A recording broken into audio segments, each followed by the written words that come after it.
बिस्मिल्लाहिर्रहमानिर्रहीम अस्सलाम वालेकुम। वेलकम टू माई चैनल कारविनर पाकिस्तान। दोस्तों आज का हमारा टॉपिक हम आपको बताएंगे कि इंजन बेल्ट कैस का तरीका क्या है। तो दोस्तों कार है मर्सिडीज़ 350R, तो फोरमेटिक है। तो चलते हैं दोस्तों, इसका आपको बताते हैं कि कैसे इसका जो इंजन का बेल्ट है वो कैसे लगाने का तरीका क्या है। तो जो हमारे चैनल पर नए हैं सब्सक्राइब करें, बेल आइकन को प्रेस करें ताकि नई से नई वीडियो आप तक पहुँचती रहे। ठीक है, तो दोस्तों ये है इसका इंजन का बेल्ट। तो ये है दोस्तों इसका तरीका। बेल्ट तो लगा दिया है, तो ये है दोस्तों। ठीक है, आपको नज़र आ रहा होगा।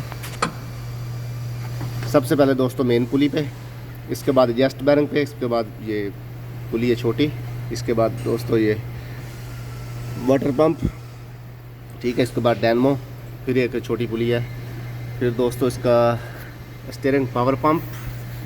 ठीक है, उसके बाद कंप्रेसर पे आएगा। ठीक है दोस्तों, तो जो हमारे चैनल पे नए हैं सब्सक्राइब करें, बेल आइकन को प्रेस करें ताकि नई वीडियो आप तक पहुंचती रहे। चलते हैं दोस्तों, नेक्स्ट वीडियो मिलते हैं। अल्लाह हाफिज़।